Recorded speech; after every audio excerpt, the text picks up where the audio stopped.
What's going on, guys? Today I'm going to be reading your assumptions about me and responding to them. Now, I thought this would be a fun way to kind of get to know me more, because a lot of people on YouTube, there's almost a little persona to it, and a lot of people, some have a huge persona, some don't. I'm very real with it, but nonetheless, people are still different on camera, so I thought it would be fun to read what you guys assume of me. A lot of the same stuff I saw, but I'm gonna go through some and read them for you. You give small tips for expensive meals. That is not true. So, I am a pretty generous tipper. I order DoorDash every day. I don't tip a ton with that. Usually the minimum I'll tip someone, even if they suck, is 15% normally. I'm tipping 20 to 30%. And sometimes I'll leave bigger tips for fun. I've tipped someone $2,000 before. Stuff like that is stuff I personally really enjoy. That's kind of my favorite way to give back, is surprising people with bigger tips or just when they don't expect money. One thing I really want to do, and I don't want to record it, but I know you guys would love to see it, is going to restaurants and tipping people $500, $1,000, whatever it is, and trying to get it on camera. I feel like it would be less genuine in camera, but that is the kind of stuff I really enjoy and kind of one of the ways I like to give back. So I do not give small tips. You're an introvert and a little shy. I'd say I used to be an introvert and very shy. And that mainly was because of confidence. I had confidence in certain aspects, like when I played sports, I was confident, but I'm pretty outgoing now. YouTube has helped me a lot more, and it depends where I am. If it's a place I'm comfortable, example at the gym, I'm a lot more talkative and I'll start conversations with people because I feel very confident there. So it just depends on the situation. If you're talking to me one-on-one, I can be pretty outgoing.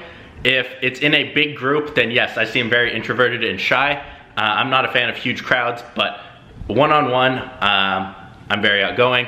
Other than that, I'm relatively shy, but if I'm in, again, a place like a gym, I can talk to anyone in there. I like talking to people, starting conversations and whatnot. It took you many months before you saw a big profit from Amazon. So a lot of you probably know my story. I started with Amazon and from there kind of grew everything. But when it comes to starting and failing before I saw any profit from Amazon, it took me about 3 to 6 months of learning. I honestly don't remember the exact date range for that, of learning, watching YouTube videos, going through a course, and just following it step by step of learning how to do Amazon. So that's a couple months right there. And then it took me 6 months of trying and failing because I wasn't learning the right information. And there was a couple things I was doing wrong, like product research and whatnot. And it took me, again, 6 months. And when I say fail, I started with $1,200. I didn't start with a ton. And you could start with even less. After about 3 months, I was making $1,000 a month. That wasn't my goal, and I wasn't getting to my goal that I wanted, which was I wanted to make $3,000 a month from one product. So I started 4 different products over 6 months. None of them sold very well. Some sold okay. Like I said, my best month I think was $1,200 profit in 1 month. And then everything switched after that 6 month. My very last product I said I was gonna start before I switched into trying other things like affiliate marketing or drop shipping. But then I figured out what I was doing wrong. I changed it and went straight from 0 to 10,000 to 12 to 18 to 21. I remember the exact numbers in my head. They were that month to month from that one product. So it can change quick, but yes, you might fail along the way, and that's just part of the learning process. People assume you're happy because you're rich. I'd say yes and no. I wouldn't say I'm depressed by any means. I'm at a point in my life right now where I'm trying to kind of figure everything out. Again, I'm not depressed, I'm very happy, but there's still things I struggle with. I want to get better at certain aspects, whether it's emotionally or business-wise, mentally, whatever it is. And it's kind of a weird area I'm in right now for myself personally. But the whole assuming people are happy because they're rich, yeah, a ton of people do that. You'll notice, and this isn't something I really care about, but you'll notice a lot of people won't ask anymore. Like if you're talking to people seriously, a lot of people just assume all your problems are gone because you have money and assume theirs would be also. Now that's not the case. Does it eliminate a ton of problems having money? Yes, it does. It's great being able to not have to worry about, okay, I want to DoorDash 3 times today and spend $50 on DoorDash. I don't have to worry about that. I want to go do an activity. I like to do escape rooms. It's $60 per person because I do it with just 2 people, my girlfriend and I, and I don't have to worry about doing that. If I want to go take a little vacation, if it's $1,000, $2,000, I don't have to worry about that. So it can relieve a lot of hardships, but it's not going to solve any problems you already had that weren't caused by money, if that makes any sense. You will get into real estate soon. Yes, right now I'm looking at second properties, at possibly moving and going and renting where I live and either selling the place I'm in now or renting it out. So the situation with this is technically a townhome. When I went to buy it, I didn't have 2-year self-employment history, so it's harder to get a loan, so I had to put 40% down. So right now I'm refinancing it, taking money out. I got it, it's about $700,000 because it's in Orange County. But I'm looking into getting into multifamily or even those kind of congregated groups where everyone puts in $100,000 and you go buy a bigger property or more. So yes, getting into real estate very soon, very, very soon. Looking at second properties right now, renting this one out, moving somewhere else. So all depends, we will see.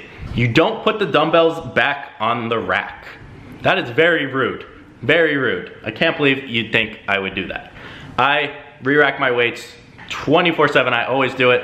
I think maybe once I've forgotten and left one plate on one side and not on the other, but always re-rack my weights. I put my dumbbells back, just kind of a courtesy thing. And I'll even put, if I'm working out with people and they're the last one to do the exercise before we move to another and they don't put their weights back, I put theirs back for them because I think it's rude. You wake up at 5:30 every day.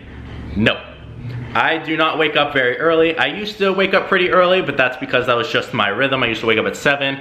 Right now I probably wake up in between 8 and 9 o'clock. The way I start my day is I go to the gym pretty much right away, work out for about an hour, come home, shower, eat lunch, AKA DoorDash Chipotle, and then I will start working for the day. I usually work till about 4 or 5 p.m. depending on the day. Some days I'll work for an hour and be like, I'm not feeling it at all today, feel like crap. Other days I'll be like, okay, I'll work till 4 or 5. I'll take an hour break and be like, oh, I want to work more. So it really just depends. For me, my energy is dependent on the sun. So if it gets dark now, time just changed for us, it gets dark at like 5, it's very difficult for me to work when it's dark outside. So I am waking up a little bit earlier now. I'm waking up at about 7, getting started earlier so I can work a little longer. And then usually hang out with people, hang out with my girlfriend, play video games, whatever it is for the rest of the day. But I do play a lot of video games. That was one of the questions. Your standards are high and you don't let many people into your circle. Now, yes, this is true. I have high standards for who's gonna be close to me, and I'm very picky. But when it comes to just talking to people, acquaintances, I don't have like a tight circle. I let anyone in. I'll talk to you, I'll hang out with you once in a while, not close friends. But when it comes to people I'm hanging out with consistently, let's just even say weekly or monthly, or close with, talk to all the time, will text, and will give my time and effort to, that is very, very limited. I've been like that for a while, and I do have high standards. Now, when I say high standards, I don't mean in the aspect of, you need to be making $100,000 a year or more for me to talk to you. It's nothing to do with money. It's nothing to do with business or entrepreneurship. It has to do with kind of emotional intelligence, where they are mentally, how they think. If they're a negative person, there's no way. If, like, I have a lot of friends, not a lot of friends, I know a lot of people that are acquaintances or even close friends that don't care at all about entrepreneurship. It's not their thing, they are not happy doing that, and that's fine. I don't care at all. If you want art, if you want to do art, if you want to play sports, if you want to be an accountant, work a 9 to 5, I don't care. I'm gonna support you whatever you're doing. If I think it's benefiting you and it's what you want and it's making you happy, I'll push you towards that. That's fine.